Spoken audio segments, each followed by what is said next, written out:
তখন উনি ক্লিয়ার কথা বলতে পারতেছে না, কথা কেমন জানি ভাঙা ভাঙা এবং ভীতি অবস্থা, এমনকি মোবাইল নম্বরও বলতে পারতেছে না। তখন আমি আর বেশি কিছু জিজ্ঞেস করলাম না। তখন উনি বললো যে আমাকে এখানে একটা হসপিটাল আছে চিনেছি না, ওই হসপিটালের মধ্যে একটু আমাকে পৌঁছে যেতে পারলে ভালো হয়। তখন আমি ওনাকে হসপিটাল পর্যন্ত পৌঁছাই দিলাম।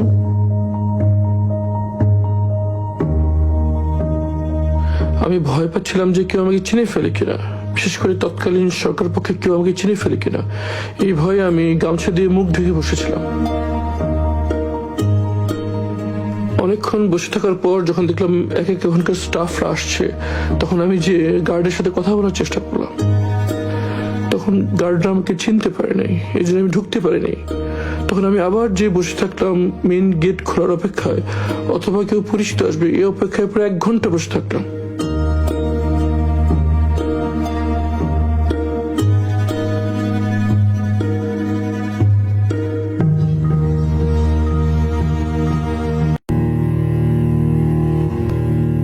জামায়াত ইসলামের নেতা মীর কাসেম আলীর বিরুদ্ধে 2013 সালে আওয়ামী লীগ সরকারের দেওয়া যুদ্ধ অপরাধের মিথ্যা মামলায় তার আইনজীবী হিসেবে কাজ করছিল তারই ছেলে মীর আহমেদ বিন কাসেম। আমি আমার পিতার মামলায় নিয়োজিত আইনজীবী ছিলাম। আমার পিতার বিরুদ্ধে তৎকালীন রাষ্ট্রপক্ষ 22 জন মুক্তিযোদ্ধাকে নিয়ে আসে সাক্ষী দেওয়ার জন্য। আমরা এটাকে কাউন্টার করার জন্য 44 জন মুক্তিযোদ্ধার নাম দেই, যে 44 জন মুক্তিযোদ্ধা আমাদের পক্ষে সাক্ষী দেবে। তখন আদালত থেকে আদেশ দেওয়া হয় যে 3 জনের বেশি আনা যাবে না। মামলাটা এরকম ছিল যে একজনকে হাত পা বেঁধে সাঁতার করতে দেওয়া হতো। যখনই আসামি পক্ষ এমন কোনো যুক্তি তুলে ধরত যেটা উত্তর রাষ্ট্রপক্ষে ছিল না, তার এমনভাবে আইনটা পরিবর্তন করতো যে তার মধ্যে এই আর্গুমেন্টটা নিষ্ফল হয়ে যায়। এই জিনিসগুলো গণমাধ্যমে উঠে আসছিল না। সরকার যেভাবে কথা বলতে তার চাইতো সেভাবে তার কথা বলতে পারতো। প্রতিদিন মামলার শুনানির পর এই বিষয়গুলো আমি আমার পোস্টে তুলে ধরতাম। আমার এই পোস্টগুলো খুব অল্প সময়ের ভিতরেই আন্তর্জাতিক সম্প্রদায়ের নজরে আসে। তাদের কথা হচ্ছে যে একজন আইনজীবী এই অভিযোগগুলো তুলেছে, সরকারের বক্তব্য কি? সরকার তো জেনে বুঝেই কাজগুলো করছে, তারা তো ন্যায় বিচার করার ইচ্ছা তাদের ছিল না, তাদের কাছে এগুলো উত্তর ছিল না। আন্তর্জাতিক সম্প্রদায়ের কাছে তাদের এই ভাবমূর্তিটা নষ্ট হতে থাকে। তো অনেকেই বলেছে যে ওকে একটু সরে যেতে, কিন্তু ও বলেছে যে আমি আমার বাবার লয়ার হিসাবে আমাকে এই লড়াইটা লড়তে হবে, আইনি এই লড়াই আমাকে লড়তে হবে, কাজে আমি কোথাও যাব না। আমি যদি চলে যাই তাহলে ওরা খুব সহজেই আব্বুকে ফাঁসি দিয়ে দিবে।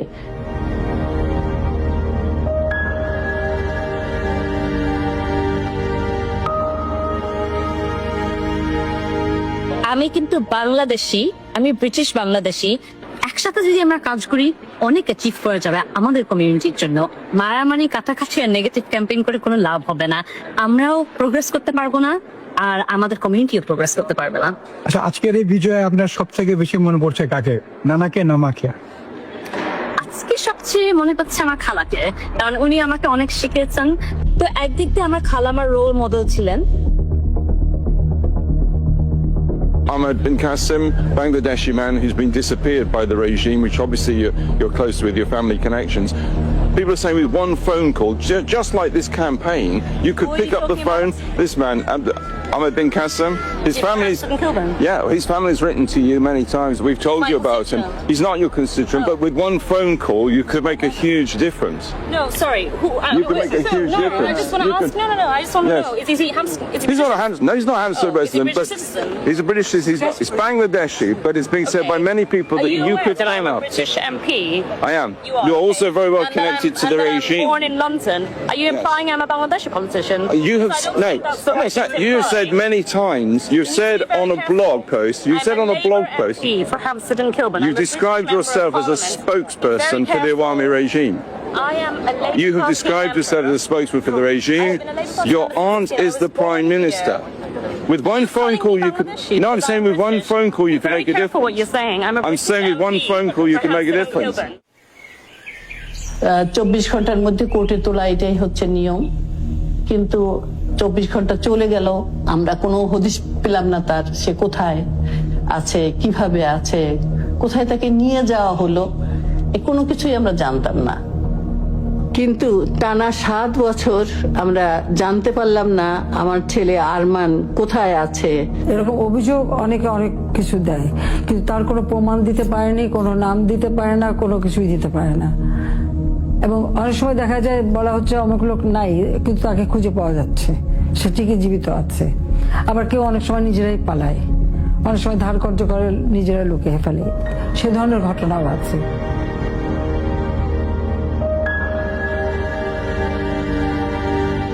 দু 2008 থেকে 2024 পর্যন্ত বাংলাদেশে এক নির্মম ফ্যাসিস্ট শাসন চালায় তৎকালীন প্রধানমন্ত্রী শেখ হাসিনা। তার শাসনামলে এক অন্যতম হাতিয়ার হয়ে ওঠে গুম। যে কেউ তার সমালোচনা করলে বা তার রাজনীতির জন্য চ্যালেঞ্জ হয়ে দাঁড়ালে তাকে রাষ্ট্রীয় বাহিনী দিয়ে গুম করে ফেলা হতো। এই গুম হওয়া মানুষদের বেশিরভাগই আর কোনোদিন ফিরে আসেনি। তাদের পরিবার জানে না তারা কোথায় আছে। ধারণা করা হয় বেশিরভাগকে হত্যা করা হয়েছে। তবে তাদের মধ্যে কেউ কেউ আছে সৌভাগ্যবান, যারা 7-8 বছর পরে হলেও মুক্তি পেয়েছেন। এরকমই একজন ব্যারিস্টার আরমান 7 বছর পর মুক্তি পেয়ে আমাদের সামনে তুলে ধরেন তার বন্দি জীবনের আদ্যপান্ত।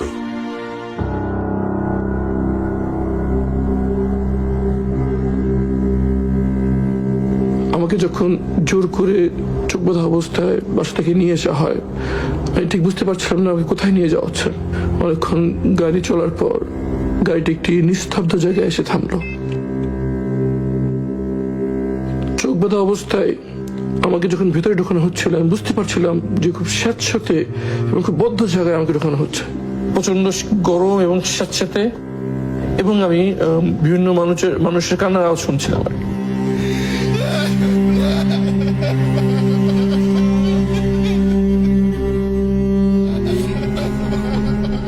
আমাকে চোখ বেঁধে এই সেলের ভিতরে নিয়ে আসে। শুরু হয় আমার 8 বছর অন্ধকার জীবন।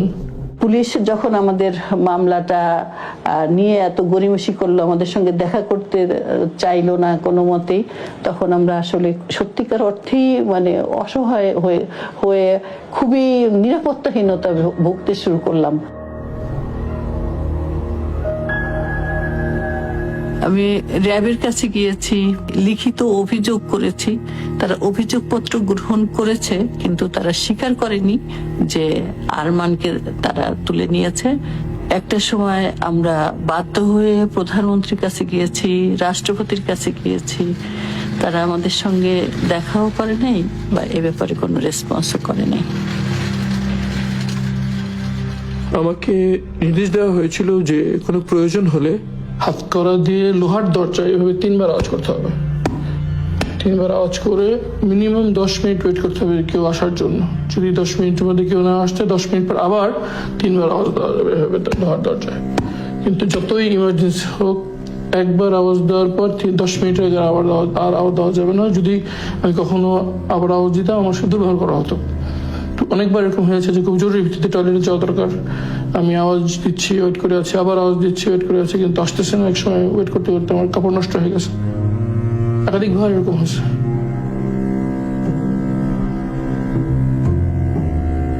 আমি যখন টয়লেটে যেতে যেতাম, তখন তোরা আমার বাম হাতের হাত কড়াটা খুলে দিত এবং ডান হাত থেকে আমার হাত কড়াটা ঝুলতো।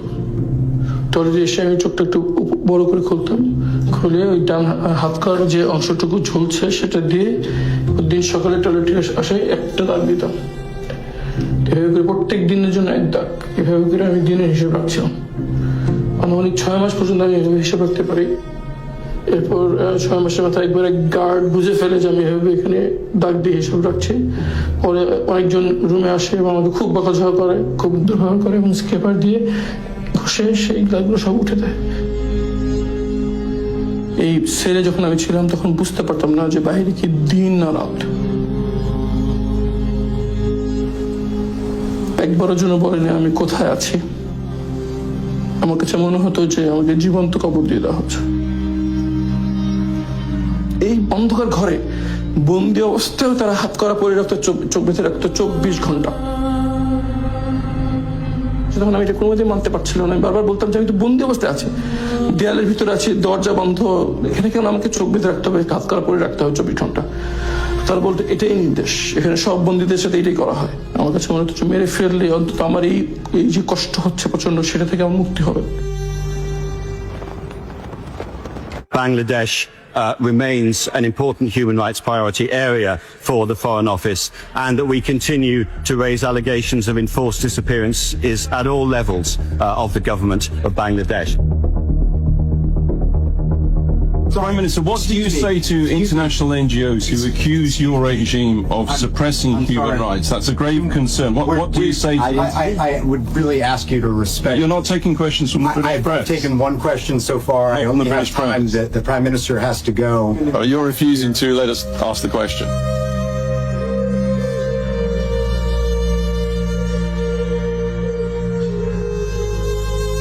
যখন সকালে প্রহরীরা নাস্তা নিয়ে আসলো, তো অনেক ভয়ে, অনেক কষ্ট, মানে মনে মনে আশঙ্কা নিয়ে ভিতরে সন্তুষ্ট হয়ে আমি বললাম যে আমি রোজা আছি।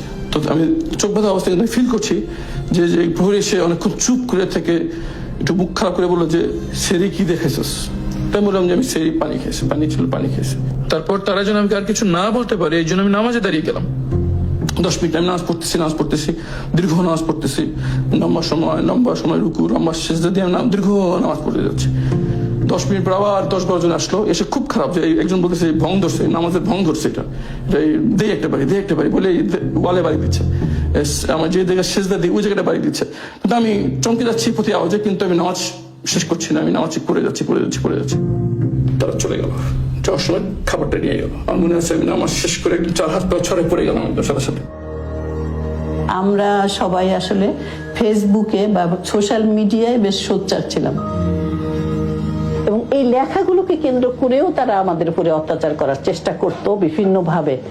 তো এটার জন্য জবাবদিহি করা, এটার জন্য বাসায় পুলিশ চলে আসা, ঘরের সমস্ত মালপত্র ক্রোক করে নিয়ে যাওয়া হচ্ছে, 3-4টা ভ্যান ভর্তি করে তারা আমাদের জিনিসপত্র নিয়ে গেছে। পাড়ার লোকজন তাকিয়ে থেকে দেখেছে। আমাদের কথাগুলো আমরা কোথাও বলতে পারি নাই, আমরা কোনো সাংবাদিক সম্মেলন করতে পারি নাই, আমরা কাউকে জানাতে পারি নাই, কারণ আমাদেরকে বলা হয়েছে যে যত বেশি আমরা প্রচার করব, যত মানুষকে বলবো, তত বেশি ওকে জীবিত পাওয়া আমাদের জন্য অনিশ্চিত হবে ব্যাপারটা। 3 মাস পর্যন্ত আমি আশায় ছিলাম যে হয়তো 3 মাস পর একটা কিছু হবে, কিন্তু যখন 3 মাস পারিয়ে গেল, 6 মাস পারিয়ে গেল, তখন আমি আশা ছেড়ে দিয়েছিলাম যে আর সম্ভব মনে হয় না এখানে স্বাভাবিকভাবে কিছু এখানে হবে, হয় আমাকে এখানে মৃত্যু হবে, আমি এই নির্যাতনে কষ্টে আমার এখানে মারা যাবো, অথবা আমাকে কোনো সময় মেরে ফেলবে। কখনো এখানকার পুলিশ, পল্লবী থানা পুলিশ এবং আশেপাশে আরো থানাগুলো, কতগুলো থানা একসঙ্গে আসতো যে আমাদের বাসায় তাদের আসতেই হবে, প্রতি মাসেই তাদের আসতে হবে। এবং আসলে তারা যে কাজগুলো করতো, আমাদের কাছে আমার ছেলেকে খুঁজতো। এটা ছিল আরেকটা রহস্যজনক ব্যাপার। আমার কাছে আমার ছেলে খুঁজতো, কেন খুঁজে? নিশ্চয়ই আপনি কোথায় গোপনে রেখেছেন, আপনি কোথায় লুকিয়ে রেখেছেন। তখন আমি বললাম যে কি ধরনের তামাশা, একটা অসহায় মায়ের সাথে, যে যার ছেলেকে গুম করা হয়েছে, তাদের কাছে এসে আপনারা তার ছেলেকে খুঁজছেন। আমি আপনাদের কাছে বারবার আবেদন জানাচ্ছি, আমার ছেলেকে খুঁজে দেন, দায়িত্ব আপনাদের খুঁজে দেওয়ার।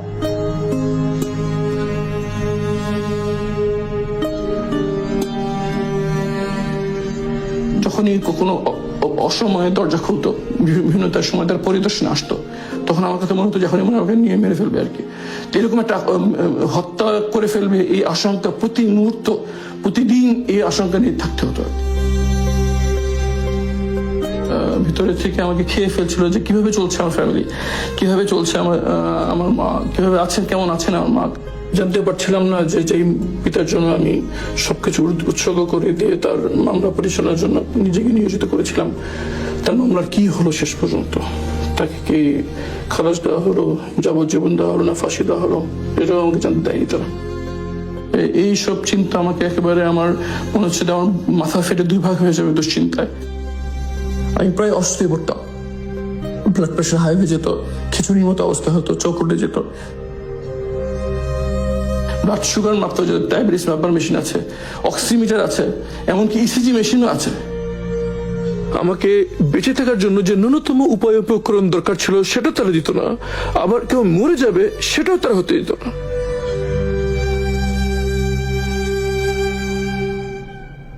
শেষ রাতের সময় এখানে প্রহরীরা ঘুমাতো আর কি। সে সময় মাঝে মাঝে আমি একটু হালকা করে চোখটা লুজ করে এই আশেপাশে দেখার চেষ্টা করতাম। কোন রকম বাইরের সাউন্ড, বাইরের আওয়াজ যাতে আমরা বুঝতে না পারি, এই জন্য এই জায়গায় একটা খুব হাই পাওয়ারের এক্সস্ট ফ্যান চলতো, যেটার মাধ্যমে বাইরের সকল আওয়াজ ঢেকে যেত। আমি বুঝতে পারতাম না বাইরের দুনিয়া কি কোথায় আছে, কি আছে।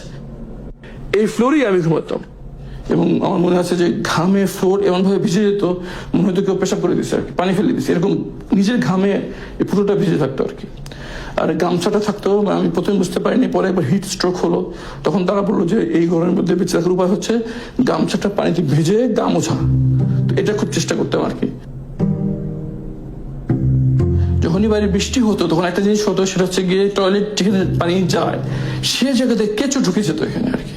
বড় বড় কেঁচো, তেলাপোকা, আরশোলা, ছ্যাঙ্গা, এগুলো নড়াচড়া করতো আর কি। আমি তো ভিতরে কারোর সাথে কথা বলতে পারতাম না, মনে হতো যে একটু কথা বলতে পারলে কত না ভালো লাগতো। তখন আমি ওই কীটপতঙ্গের মধ্যে কথা বলতাম, পিঁপড়ার সাথে কথা বলতাম, টিকটিকির সাথে কথা বলতাম। টিকটিকি নাম দিয়েছিলাম টুকটুকি, তাকে আমি কথা বলতাম, মানুষের সাথে যেভাবে কথা বলি আমি জিজ্ঞেস করতাম, টুকটুকি তোর ছেলে মেয়ে কয়টা, আমার 2 মেয়ে, তোর ইয়া কটা, আমার মেয়ে খেতে চাই, তোর মেয়ে খায় নাকি ঠিক মতো, বাচ্চাটা খায় নাকি ঠিক মতো, আমার বাচ্চাটার জন্য দোয়া করিস, তুই চলাফেরা করতে পারিস, আমি তো তাও করতে পারি না। পিঁপড়াকে কথা বলতাম, জিজ্ঞেস করতাম কিরে তোরা কেমন আছিস, তোরা তো বাইরে যেতে পারো, আমি তাও যেতে পারি না, বাইরে কি অবস্থা, রোদ কেমন আজকে, গরম কেমন আজকে, শীতকালে ঠান্ডা কেমন আজকে। ঠিক পিঁপড়ার সাথে কথা বলতাম, মনটা একটু হালকা হতো আর কি, কথা বলতে পারতেছে একটা একটু জীবন্ত কিছু একটার সাথে।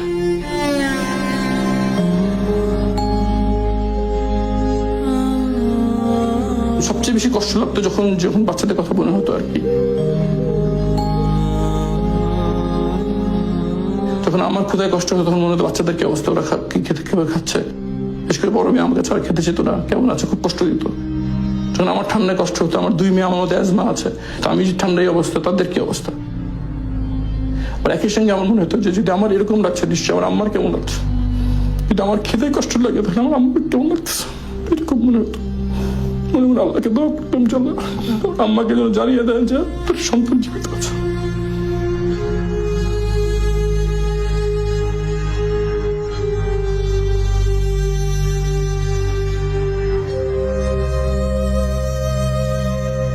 মেয়েকে আমি এভাবে ফেলে আসলাম অনিশ্চয়তার ভিতরে। সে যদি জানতে চায় মারা গেছে তাহলে হয়তো সে অন্য সিদ্ধান্ত নিতে পারতো, কিন্তু সেটা তো সে জানতে পারেনি আর কি। তার জন্য খুবই খারাপ লাগতো যে তার হক আমি তাকে দিতে পারিনি।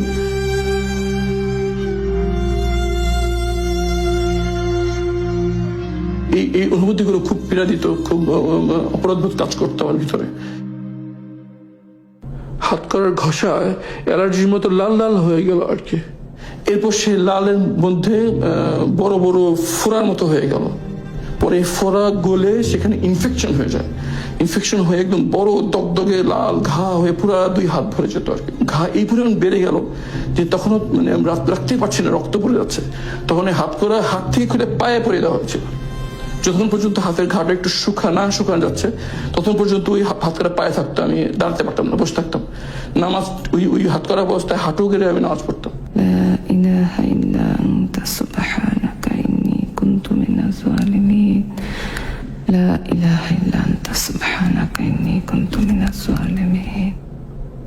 মায়ের ডাকের মাধ্যমে যেমন জাতিসংঘ থেকে প্রতিনিধি দল এসেছিল, তার সঙ্গে সাক্ষাৎ করার চেষ্টা করেছি, কিন্তু সেটা আমাদেরকে করতে দেওয়া হয় নাই।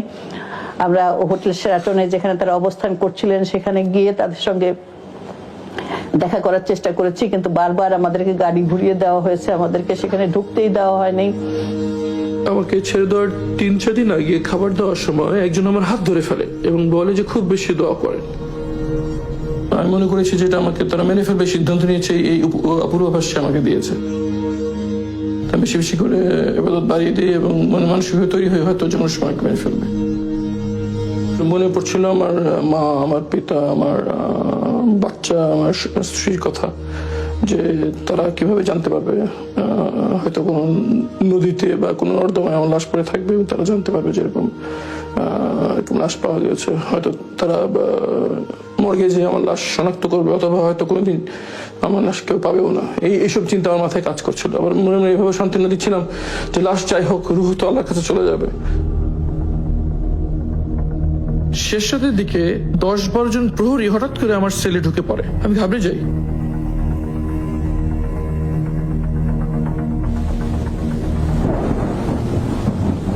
গামছা দিয়ে আমার চোখ বাঁধলো, এরপর আমার হাতটা গামছা দিয়ে হাত বেঁধে ফেললো, বের করে আমাকে বের করে নিয়ে আসলো। আমি মনে করলাম যে আমাকে মেরে ফেলা হবে, তাই মানসিকভাবে নিজেকে প্রস্তুত করলাম, সূরা ইয়াসিন পড়তে থাকলাম যাতে মৃত্যু সহজ হয়।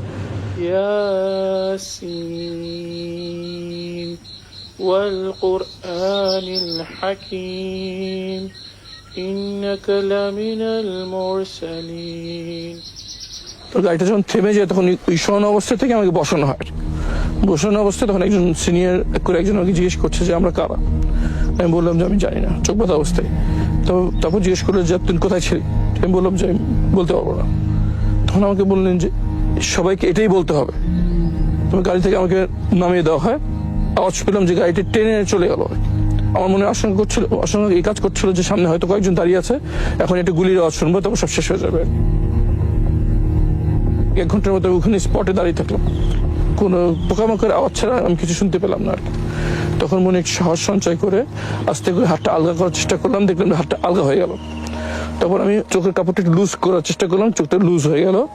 আমি চোখের নিচ দিয়ে এদিক ওদিক তাকালাম, তাকে দেখলাম যে পিছনে এরকম ঝোপঝাড় আর দূরে একটা আলো দেখা যাচ্ছে আর কি। আমার 2 চোখে ছানি পড়ে গিয়েছিল, আমি সবকিছু ঘোলা দেখছিলাম আর কি।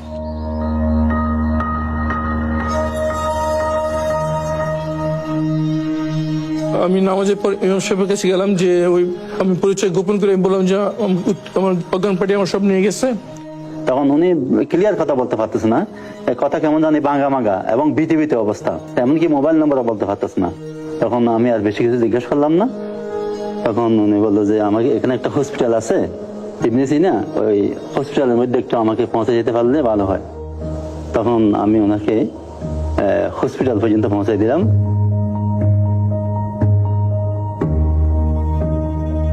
আমি ভয় পাচ্ছিলাম যে কেউ আমাকে চিনে ফেলে কিনা, বিশেষ করে তৎকালীন সরকার পক্ষে কেউ আমাকে চিনে ফেলে কিনা। এই ভয়ে আমি গামছা দিয়ে মুখ ঢেকে বসেছিলাম। অনেকক্ষণ বসে থাকার পর যখন দেখলাম এক এক ওখানকার স্টাফরা আসছে, তখন আমি যে গার্ডের সাথে কথা বলার চেষ্টা করলাম। তখন গার্ডরা আমাকে চিনতে পারে নাই, এই জন্য আমি ঢুকতে পারিনি। তখন আমি আবার যে বসে থাকলাম মেইন গেট খোলার অপেক্ষায়, অথবা কেউ পরিচিত আসবে এই অপেক্ষায় প্রায় 1 ঘন্টা বসে থাকলাম।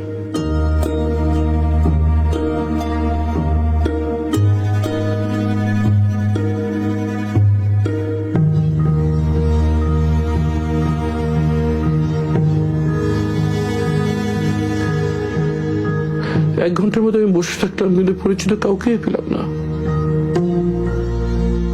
এরপর যখন রোগীদের আসা যাওয়ার জন্য প্রধান গেটটি খুলে দেওয়া হয়, তখন আমি ভিতরে চলে যাই।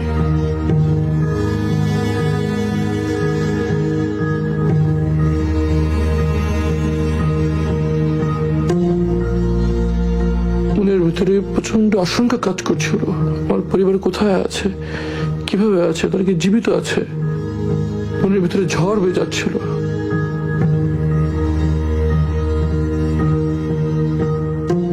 একটু পর ইবনে সিনার পিআর অফিসার আশরাফ সাহেব সেখানে আসেন। উনি আমাকে আমার রুমে নিয়ে যান, যদিও তিনি আমাকে তখন চিনতে পারেন নাই।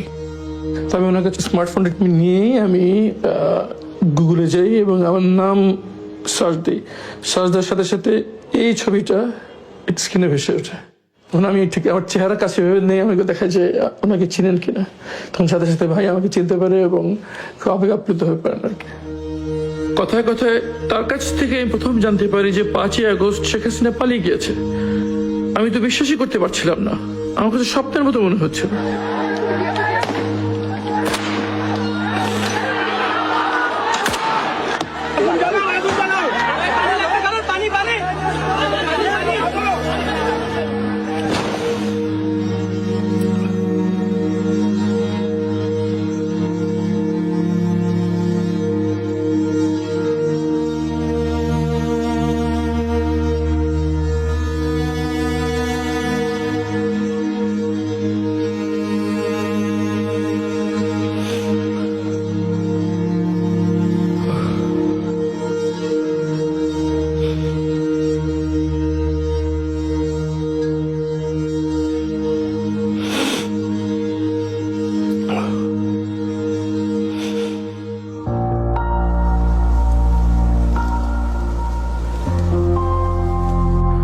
ক্ষমতায় থাকলে সাধারণ মানুষকে দাবার গুটির মতো মনে হয়, ক্ষমতায় থাকলে মানুষকে আর মানুষ মনে হয় না। ক্ষমতার চেয়ার তো খুব উপর থেকে সবকিছু যেমন ছোট লাগে, সাধারণ মানুষের ছেড়ে ক্ষুদ্র মনে হয় আর কি। এই সেই বেডরুম যেখানে ফ্যাসিস্ট হাসিনা থাকতো। এভাবে মানুষ মেরে সে কিভাবে ঘুমাতো এখানে?